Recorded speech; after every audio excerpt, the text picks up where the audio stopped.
how are you? I hope everyone is gesund, stark und freilich, begashmis und beruchnis. Everyone is healthy, strong and happy physically and spiritually. Und die alle Jiden, was davon geholfen werden, und was für ihnen soll es sein.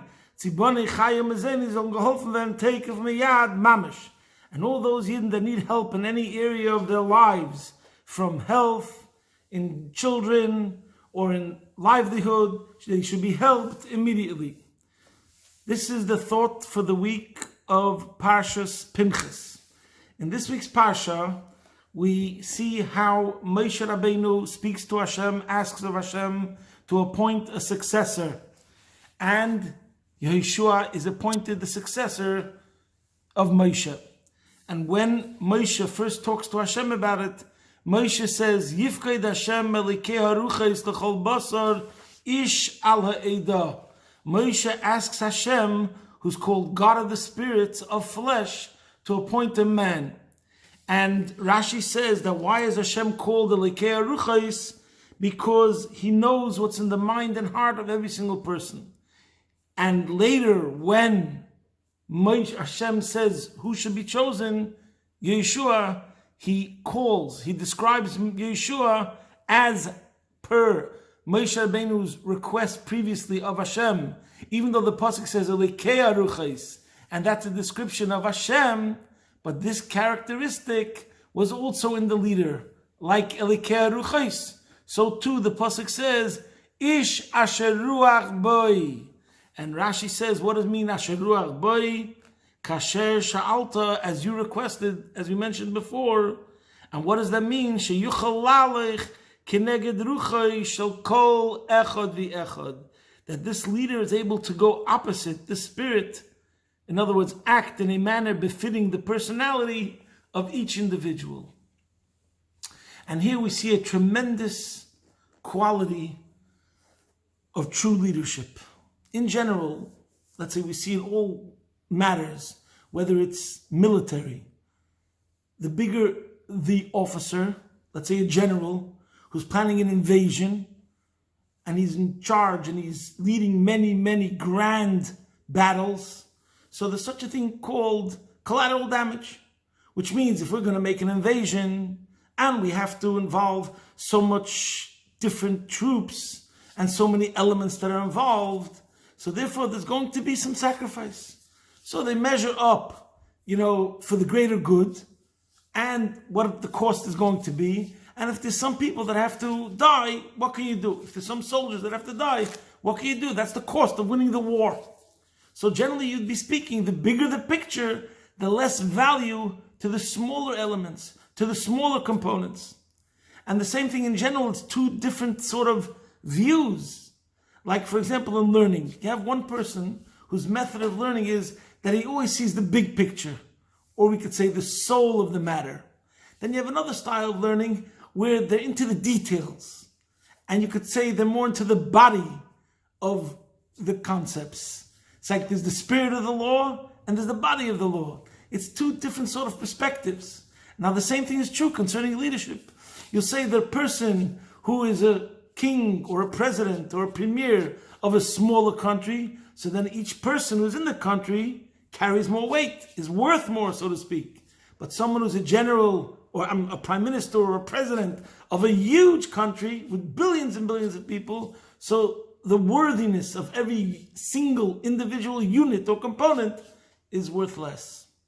And here we see, when it comes to Jewish leaders, we stress the very opposite. That it does not make a difference how many people there are. It does not make a difference of how big the picture is. We never, ever lose sight of the individual as an individual. To be the best that you're meant to be. And that's what the leader has to think about. And that's what the leader has to be able to relate to. He has to have the talent, the unbelievable talent of being able to relate to every single individual as an individual. And think of what Rashi explains, Elikei Haruchos, and he says the Ish Asher Ruach Boi was an answer to what Moshe requested, which was a godly attribute. That God, who knows what's in the mind and heart of every single person of the entire nation, that each person has different thoughts and still there's one God who knows what's going on in the mind of every single person, so too similarly, the true leader of his generation, a Moshe or a Yeshua, should be able to relate to that single person in his individuality. In the same way, like every single blade of grass is different, you have to be able to uniquely adapt and relate to that single person who's different than every other single person. And that's the meaning of a true leader, and that's what it means when we say Ish Asher Ruach Boy. So, to understand this, we'll say two stories. One story is a story with the Rebbe Maharash, who was the fourth Lubavitcher Rebbe. And as is known by Lubavitcher Rebbeim, they have something called Yechidus, which is a private audience. So somebody once asked the Rebbe Maharash, how is it that he is perspiring so much? He sweat very much during a night of Yechidus. So the Rebbe Maharash answered, what don't you understand?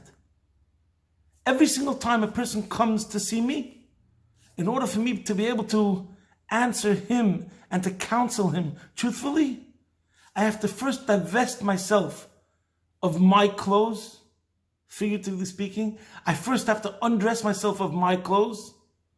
Then I have to put on his clothes to get into his world, his pain, his struggle, his unique circumstances. And then in order to answer him, I have to then get undressed from his clothes, out of his world, back into my clothes as the leader, as the Rebbe, and then I could counsel him. So what do I have to do? 20 times in an hour or 2 hours, however long the night of Yechidus is, I have to undress myself, dress myself like that person, then again dress myself, undress myself from him, and then again dress myself. So that's 4 modes. Undress myself, dress myself like that person, undress myself from that person, and then dress myself like myself for every single person that comes in. So if you would have to do that physically 25 times a night, this 4-part process, wouldn't you be sweating? So what the Rebbe was saying was the exertion, the mental exertion, the psychological exertion, the emotional exertion is so draining and hard work to really, really invest in the other person totally, to be able to put yourself in his shoes, empathy, and then to help him is a tremendously straining work. And that's what it means over here, to be a Ish Asher Ruach Boy, to totally go out of your world and dress yourself, involve yourself, throw yourself into the other person's world to be able to feel his pain, his struggle, etc. There's another very interesting story that brings out this point with the Rebbe. Just to give an example of many, there was a person, and his name was Aron Noach Blasberg, and he was involved in the Poelei Agudis Yisrael in the early 70s. And he says one night he went to 770 for a Yechidus. It was a 3-hour Yechidus with the Rebbe, and there was a whole delegation. There was another Ger Chassid, another very observant Jew, and then there was a military man, a major of the Israeli army, who came in and was dressed in his total uniform with a beret, and we all went in together.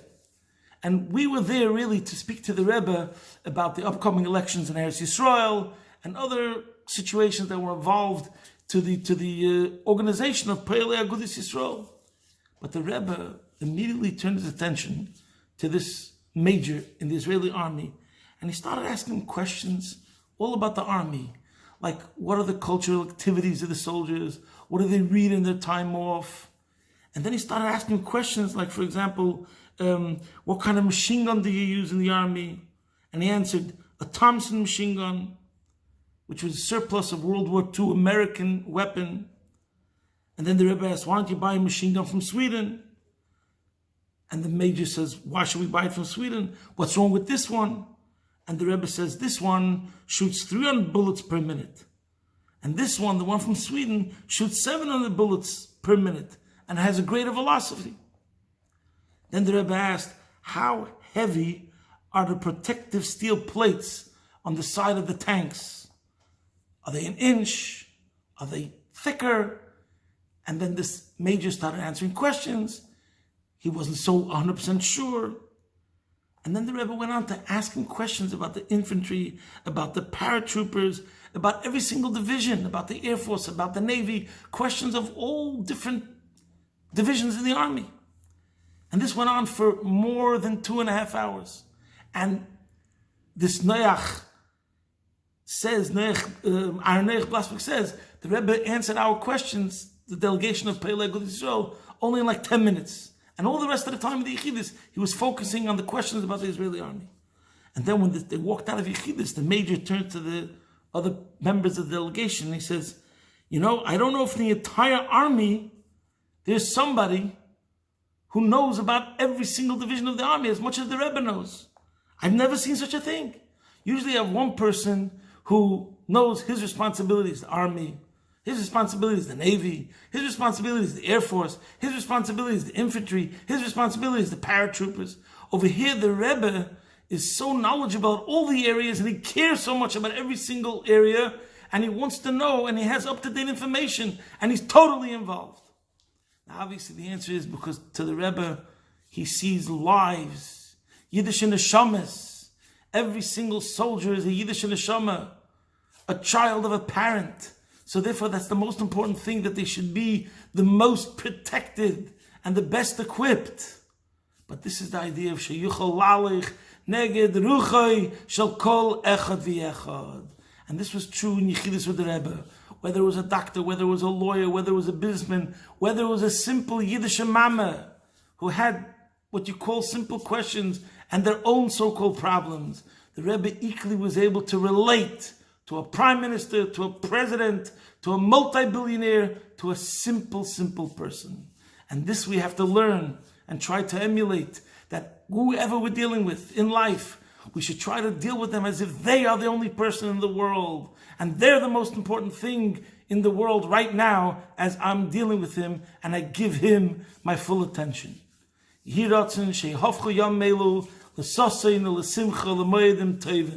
Reporting from my home, Be'ez Hashem Yisbarich, your man in Melbourne.